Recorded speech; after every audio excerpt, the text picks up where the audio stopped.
Welcome to another edition of WRAL Triangle and Two. I'm Mark Bergin. He is Pat Welter. 7:30 Thursday is the premiere of the WRAL documentary Coaching Carolina the Belichick Way. The WRAL Documentary Unit exposes the power plays, the personal life scrutiny, and the shifting economics that pushed UNC to go all in on football and hire head coach Bill Belichick. I'm joined by Pat Welter. Pat, you are a big feature of this documentary. I want to start the conversation here. We've both watched the documentary in advance of its premiere. What was your biggest takeaway after watching? Gosh, it's hard to pick. Hard to pick just one. I mean, I think it's fair and it's accurate and it captures kind of what this last year has been, which has been a complete whirlwind from the beginning. It's been almost exactly a year since they hired him. And I think the doc does a great job because there's a lot of people have a lot of opinions about Belichick before. They have a lot of opinions about after. They had a lot of opinions during this process. And I think this documentary, and it's true to the WRAL brand, tries to paint it for what it really was. And that was the excitement and the uniqueness of the process and the hiring. And then just kind of all the buzz and the hype and the craziness of the offseason from Jordon Hudson to Belichick's media tour and then to the kind of downfall and train wreck that a lot of the regular season was. So I thought it just kind of, having lived it myself, seeing it played back in this dramatic way, and only 30 minutes too, is a great way to experience what I've lived the last year without all maybe the negative side effects and lack of sleep I've gotten through it. WRAL's Cristin, Severance, and Dwayne Myers, I thought, did a great job of encapsulating of just all of the different nuggets and layers of this story down into 30 minutes, about as well as you could have. And honestly, I feel like the documentary could be even twice as long if you wanted to go in depth, but limited by the 30 minutes that we have for television purposes. I will say this, what I kind of learned from this documentary about the process of how Belichick was hired was very telling to me in terms of when the vacancy opened up after firing Mac Brown and kind of the gamesmanship within the UNC system itself in athletics director Bubba Cunningham, who we have heard wanted to hire a young up-and-coming college coach, and then what the UNC system wanted to do. And we got to talk to John Pryor about his role in all of this as well. I don't want to spoil the documentary because I would encourage anyone to go watch it when it premieres. You go afterwards, you'll be able to watch it on WRAL.com and on our YouTube page as well. His comments at the very end of the documentary were a bit surprising to me. The fact that he agreed to do the interview was incredible, right? Because he didn't have to. He easily could have hidden behind, like a lot of the reporting that goes into this kind of thing is anonymous to protect people. And John Pryor, to his credit, has put his name to a lot of this from the beginning. Like, he's always been out front of it. And there was a moment, and I don't want to spoil it, but there's a moment where he kind of gets caught. And he even says to the camera, I got to be careful with what I say here. So that's where I give him a lot of credit for doing it. It's one of the most interesting moments of the doc. One of the most revealing moments of the doc is like, here's the guy that brought him here, and he's wrestling with this and how it goes and where it goes forward. And I think when I look at Pryor and I look at some of the other people that helped bring Belichick here, I don't blame them for taking the swing. I know I had my doubts at the beginning that this would work, and those doubts are only elevated now. I think where you could be critical of the people that helped bring him here is, was there enough due diligence done on Belichick and how locked in he was at this point in his life to really run a college football program with no experience? Because then that's where the rest of the story turns, is there's all this excitement to bring him here and to bring this name that, is going to take UNC football to the next level. But then because he didn't have any college experience and had a degree of arrogance in how he implemented all of his NFL processes, it went the way it did. And now we're left with, can Belichick learn from the mistakes he made year one? Can the money people learn from the mistakes they made, whether that's Lombardi or the donors or now the administration? So can they get this thing back on the right track? Because there's certainly an argument to be made that they should have fired him after this season. Yeah, so you hear from Pryor in the documentary, and the plan, Pat, for anyone who watches the documentary and wants to see more of Cristin Severance's one-on-one conversation with him, the plan is to release that on the WRAL YouTube page to see that full hour-long interview where he sat and answered those questions. That'd be riveting, yeah. And to your point, we talked to a lot of people for this documentary. Boomer Esiason, NFL great and football analyst. We talked to the ACC's Wes Durham. We talked to the Athletic's Stuart Mandel as well. So you'll get to see Stuart Mandel's full conversation along with Boomer Esiason too. And to your point about Pryor answering our questions, Pat, there were several people who denied our sit-down interview requests. That includes Bill Belichick himself. That includes Michael Lombardi, Lee Roberts, who we'll get to some more of these in a second. Bubba Cunningham and Jordon Hudson all denied our requests for interviews specifically for this documentary. Now, I know all of those people outside of Jordon Hudson have had other availabilities when they've been asked some questions, but a lot of times when you're in the availabilities with those said people, you get the opportunity to ask maybe one, maybe two questions, maybe three if you're lucky, and then it's boom on to the next thing because other reporters have responsibilities. So to Pryor's credit, to sit and to answer all of those questions, I thought his commentary and I thought the Athletic Stuart Mandel's commentary to me was most riveting of just providing more transparency of all of the different elements that has been what I'll call a saga of year one of the Bill Belichick era in Chapel Hill. And look, just to like peel back the curtain a little bit for viewers out there, the documentary industry, specifically the sports documentary industry, has exploded in the last few years.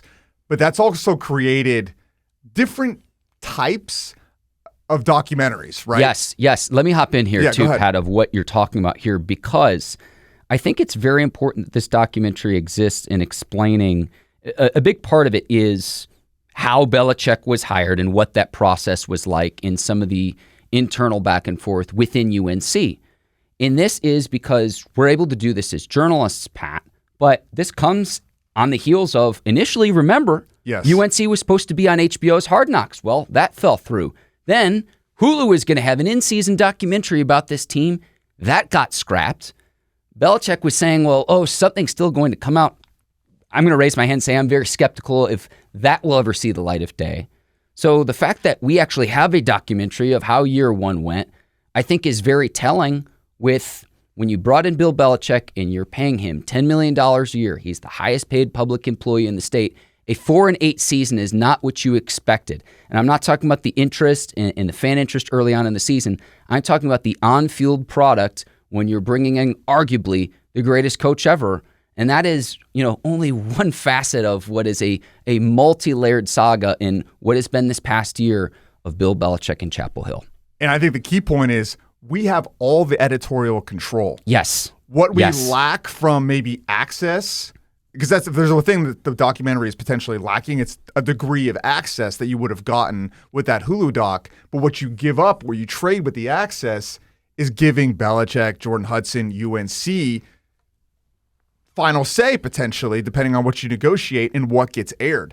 I got home the other night. My wife is watching Taylor Swift's documentary, which I'm sure is fascinating, a look inside her process to create her tour. But she's cultivating the image. She's helping choose what you see. And in this documentary, we have no dog in the fight other than trying to paint you the most accurate version of this story that we know from our reporting and understanding. And that's something you're not really going to necessarily get anywhere else. And to your point, when you watch other documentaries out there on different streaming services, look to see who's listed as an executive producer.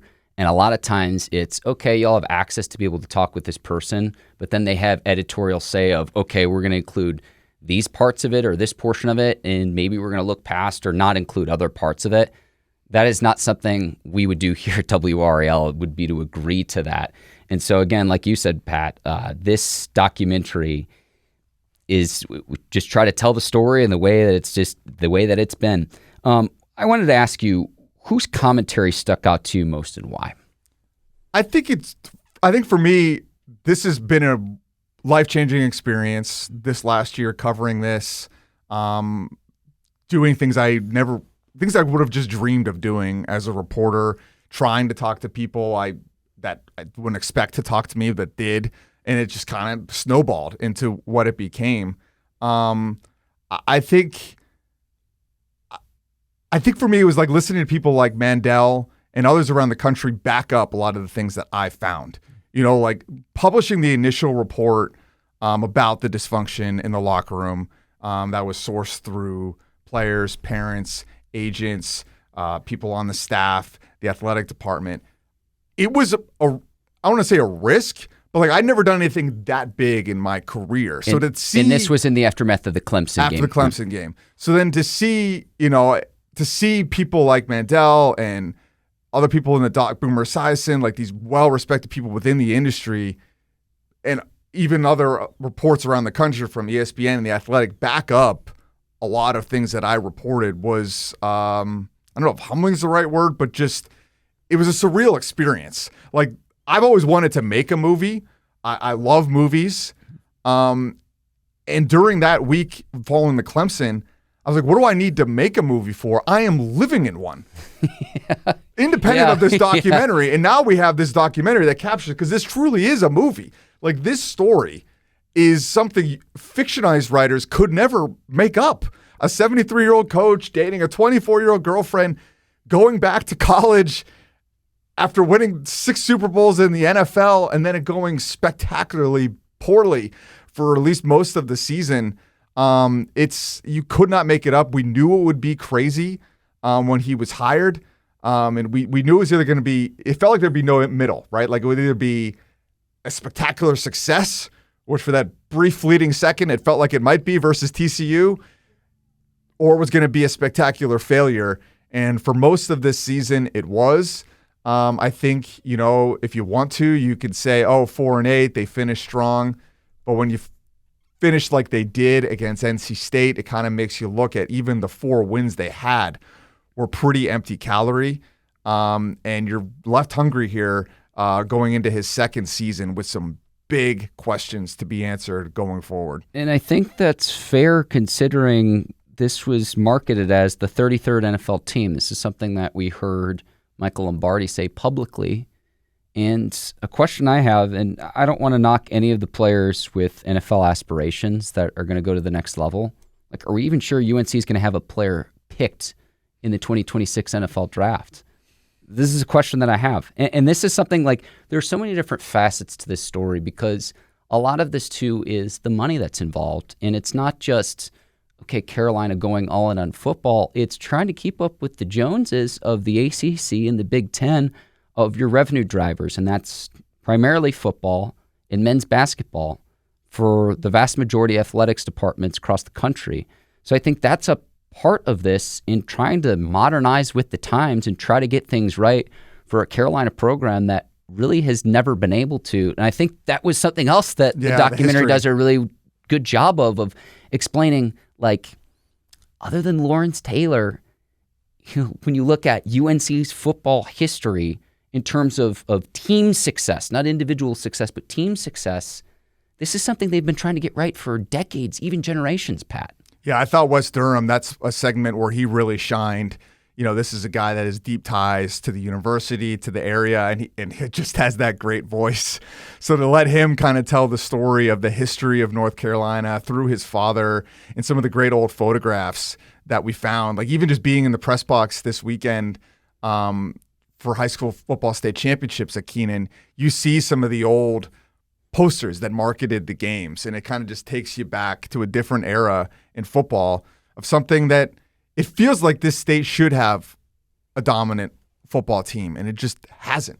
There's a lot of reasons why, and Durham, I thought, did a good way of like kind of giving you the history, the context. Like you said, this documentary could have been an hour easily if you wanted it to. Like you could have taken like a detour down the Patriots road. Like the amazing thing too is just seeing the work that Cristin did. Like this for me was an easy lift. Like the work I'm doing was in the moment, and Cristin and Dwayne are kind of capturing what we were doing in real times, me, Chris Lee, Brian Murphy, others here at WRAL, because this truly became the whole station at one point was pulling in the same direction to make this stuff happen once everything kind of became a national story. But to see the work that Cristin and Dwayne did as far as like logging almost every newscast that we mentioned Bill Belichick, going through every single game, every single shot basically that I shot at their games. Dwayne coming to games, Dwayne, who is I'm not sure what to even give him as a title. He's a magician with the camera. He's an excellent photographer. He's a cinematic local news videographer, and just the lengths they went to bring this story to life and make sure that every frame is jam packed with detail. Like the first 7 minutes, like light your face off, like your eyebrows get singed because they do such a great job like setting up the story, and then it takes a beat and goes back before it goes forward. One thing I wish I could ask them if there were any interesting nuggets that they couldn't include in the documentary due to time constraints, but that's where I would encourage people. The extended interviews we have from the people that we've talked to in this documentary, again, Boomer Esiason, Wes Durham, Stuart Mandel, John Pryor, any of those YouTube extras, take the time to watch those, because this really is, we've heard a lot about, oh, well, this person had a conversation with this person. It's like, to me, this just kind of lays everything out there for people to see all in one video that's, a little bit less than 30 minutes, Pat. Yeah, and they did it all in real time, right? Like, this isn't a documentary that's looking back, 20 years ago, looking back at something. Like, my interview was about an hour long with Cristin, and it was shortly after, or a couple weeks after, everything broke. So it was as fresh as it was ever going to be in my mind. And that goes through the whole thing. Like, everything is in the moment. Like, this is a story without an ending. It's still, it's almost like to be continued in a lot of ways, right? I mean, there's an ending to the film, but the Bill Belichick story is still being written in real time, which I think is also a really cool aspect of this. So the here and now, 24/7 Sports ranks UNC's 2026 recruiting class is the 17th best in the country in terms of what's next, Pat. I think it's telling. Firing offensive coordinator Freddie Kitchen, special teams coordinator Mike Prefer. You're talking about two of the coaches on UNC's staff that had NFL experience. There are still a lot of questions. Nepotism is one of the questions raised in this film, and you just need to look at the staff of who's who with that. So that's a big part of this too, of where this is heading next. I mentioned this earlier, and I have a prediction of how all this will play out. So I mentioned how Bill Belichick, Michael Lombardi, Lee Roberts, Bubba Cunningham denied sit-down interview requests. There's opportunities to interview them at other times. To my knowledge, to this point, Pat, we haven't seen Jordon Hudson do a one-on-one interview of any sort. There was the CBS Sunday Morning interview that she interrupted, and everything tailspin from there back in April. At some point in time, she's going to sit down with somebody to explain her portion in all of this, because we've seen some of her role through like FOIA requests through the university and what she's doing in some other reporting, part of Pablo Torre's podcast as well, of what her role is in the PR space for Belichick. But to hear her speak and to share her perspective is something that, to my knowledge, we haven't heard to this point. And at some point in time, I do think that will happen. Jordon Hudson is a piece of the puzzle. And I've always kind of looked at it like the interest in her, I understand, right? It is this very unique set of circumstances. And then that's just the relationship as far as like the age gap and how it came to be. And then when you get the insight into how much of a role it seemed that she actually did have, especially in the offseason, and then UNC kind of pulls that back, at least the public-facing part of it. But I've always said that Jordon Hudson is like the least part of Bill Belichick's problems. I guess for the root of it is the judgment, maybe, right? Like the judgment to be in a relationship with a 50-year age gap is, I think you could question on first reel. I'm not trying to get in anybody's business, but I think that's fair to do. And then just the fact that he allowed it to become such a distraction was questioning the judgment. Then you look at the staff he assembled. I question that judgment, and then how everything's been run since. So I think when you're looking at a guy here that's 73 years old, and there's just kind of a resume here of decisions that make you scratch your head, and then he gets up on the press conference, Lombardi as well, and they make you feel like you're the crazy one for asking about it. Like, I go back to so many of the press conferences, like there's a moment in the documentary, we've aired it before, where I challenge Bill Belichick, like, hey, you actually believe this process is working? And that was after the Clemson game, and he said, it's worked everywhere I've ever been. Now, in his defense, it did start to turn around, but in some of the ways, it's almost, I don't even know if I want to give Belichick the credit for the turnaround. I want to give it to the players, because they easily could have completely folded. Some of that might be a product of the NIL world we're living in, where it's like, hey, we're playing in a situation that is not good. But guys, we got to come together here, because whether we're here for North Carolina or another school next year, we're getting paid. We can get paid. We need to put out good tape. And players like Jordan Shipp, I give a ton of credit for. Like Jordan Shipp could be the coach of the team. Like, he was bearing the brunt of so much of the press conference weight, because Belichick would say virtually nothing after wins or losses. And Jordan the immediate Shipp's aftermath of the game. Yeah. And so they turned the season around, but in a lot of ways, it still feels like kind of I use the term empty calories when you're looking at who they actually beat, how they actually beat them, and how they finished versus NC State. It's not quite the turnaround that Belichick was selling us to believe. Charlotte, Richmond, Stanford, and Syracuse were the Tar Heels' 4 wins this season, and I look at it from going back to that CBS this Sunday morning interview, Pat. I'm 32 years old. Whenever I've asked a couple, hey, how did you meet? They're usually thrilled to tell you about it. I understand the purpose of that interview was to promote Bill Belichick's book. I just thought it was a little bit strange that when you ask a couple, hey, how did you meet, that you're not more than happy to share that. Most couples I've met in my 32 years on the planet always have like the meet cute story. And so when that didn't happen, and there were reports that CBS didn't even air other portions of her interrupting, that to me is, again, one facet of what is a multi-layered story. And here we are now, and I'm still talking to people. Like I said, this story is still being written, and we are in real time seeing the transfer portal numbers climb well into the double digits. Now, UNC is a little bit ahead of that because they're not in a bowl game, so they don't have players that are waiting till January to announce their intentions. But I think when you see players like Kamari House, who is one that was mentioned in a lot of our reports for A, getting preferential treatment, to B, having multiple reckless driving charges, and C, was a prized recruit, a guy that came here with Steve Belichick from Washington, was not a guy that was disgruntled because he wasn't playing. Like, Kamari House was the leading tackler on the team, basically started every game that he was healthy for, was essentially allowed to do whatever he wanted without recourse from UNC and this Bill Belichick staff, and he, after the season ends, cannot wait to get into the portal if you look at the way he has posted about it publicly. Now, I've reached out to him, reached out to his agent to try to get a side of their story. They have declined to do so, but I think that is telling. You know, I've had people anonymously tell me about their experiences at UNC and the things that they didn't like, but when you see a player like that go in and seem so unhappy, I think that's telling. But there's two sides of it too, because there's other people that are coming back. I think Jordan Shipp is one of those that's coming back.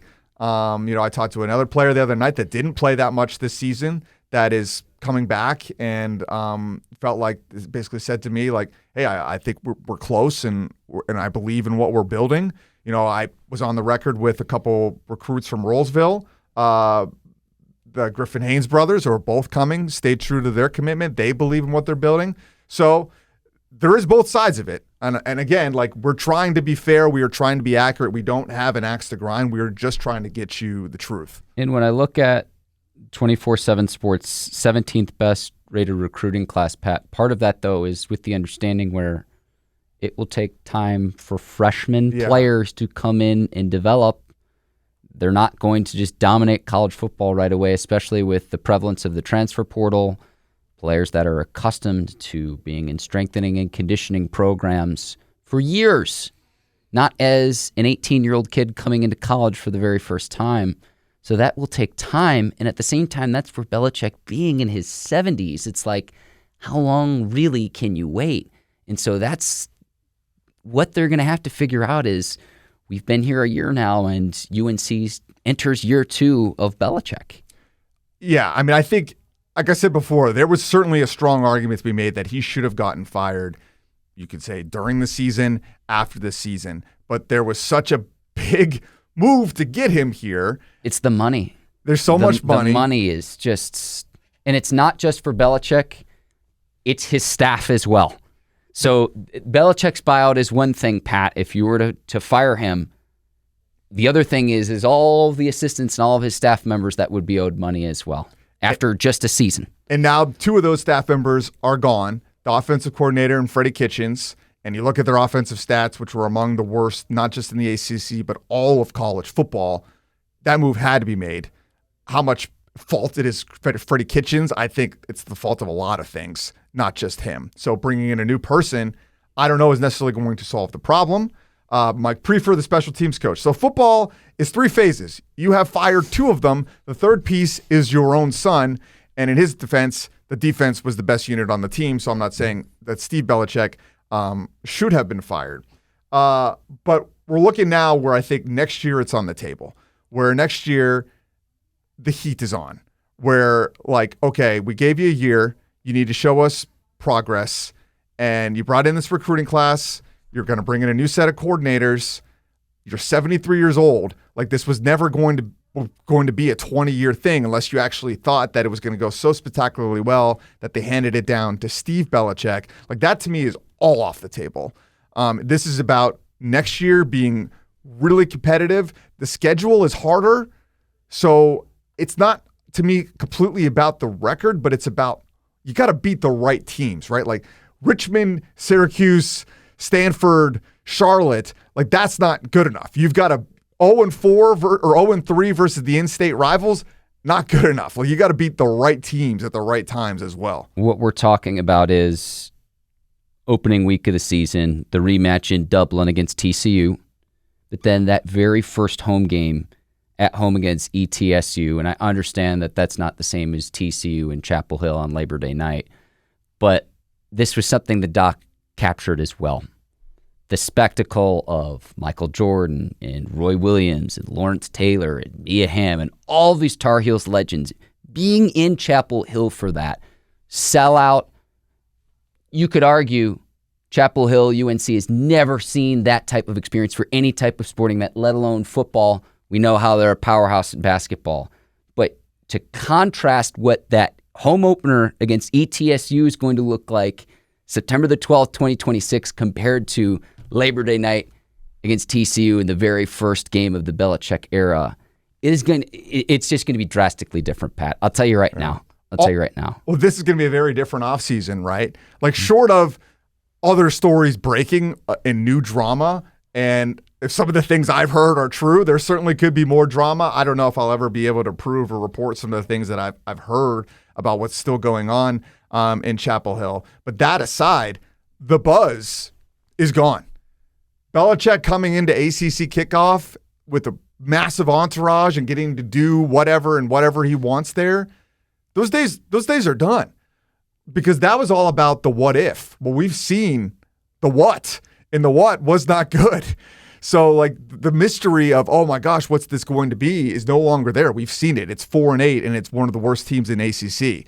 And the peak was that very first scoring drive against TCU, and you could argue that it's been downhill since. You could argue that. The buzz, the novelty, it's all out the window now. It's strictly about results and results next year. And I'm not saying they have to make the college football playoff for him to get a year 3, but it's got to be like looking at this schedule. There you go, Pat. I mean, this is going to be challenging. But if you are able to beat NC State, if you're competitive versus Clemson, if you could pull an upset versus Notre Dame, even if you ultimately only walk away with 7 wins, you had the number 17 recruiting class. you have better offensive results, I will gladly go on podcasts with you and go on TV and give them credit for it. Yeah. But so far, there's been so little to give credit for, and it's been interesting going through this process because I've never been under the amount of scrutiny like this in my career. Like, there was a certain stage in the middle of it where just like the hate I was getting on social media, at a certain point, like, it's not even real. Like, they're just bots or people that are just feeding on the clicks that were Belichick. I don't even know if there actually are even real UNC fans. But it was bizarre to experience. But my whole thing the whole time is like, what are you seeing? Like, what do you want? You just want blind praise of this football product? My standpoint is you deserve better. In this state, you're quite literally paying for it. This is the highest paid state employee. This is a university that so many people love, respect, and care for. And that's the thing where I haven't like thrown the people that brought him here under the bus, because they love and care about this university and wanted it to do well. And Belichick, in a lot of ways, it's been his own retirement tour, and it's funding his girlfriend's endeavors. And you talk about the nepotism. So like, they're in a way, they're disrespecting you, the fan. So all I'm trying to do is hold them accountable in some way, and I think that's what everybody who worked on this documentary has done, and I think it does the best way to do in a fair way as well. Check out Coaching Carolina, the Belichick Way, 7:30 Thursday on WRAL. If you missed that listing, Fox 50 on Sunday from 6:30 to 7. Also, you can check that out on WRAL.com and the WRAL YouTube page. Pat, if there's anything I've forgotten, the floor is yours. But I'd encourage anyone, go watch the documentary. Yeah. I think it's great for people that love Belichick. I think it's great for people that hate Belichick. And I think it's going to be great for people that are somewhere in the middle. Like a lot of people are wondering, how you guys are so obsessed with Belichick. The numbers don't lie. The amount of interest that our Belichick reporting and stories have gotten has been through the roof compared to like the baseline of what happens. This is a once in a lifetime thing, and it has happened right here in our own backyard. I don't know if I'll ever get to cover something quite like this again. So to just kind of take a beat, take a sit back, and realize that our lives the last year here have been a movie, and now we have one to reflect it. He's the one and only Pat Welter. I'm Mark Bergin. This has been another edition of WRAL Triangle and 2 on YouTube. Hit the like and subscribe button. Apple and Spotify, if you haven't already. 5 stars, 5 stars only. Again, Coaching Carolina, the Belichick Way, 7:30 Eastern Time, Thursday on WRAL.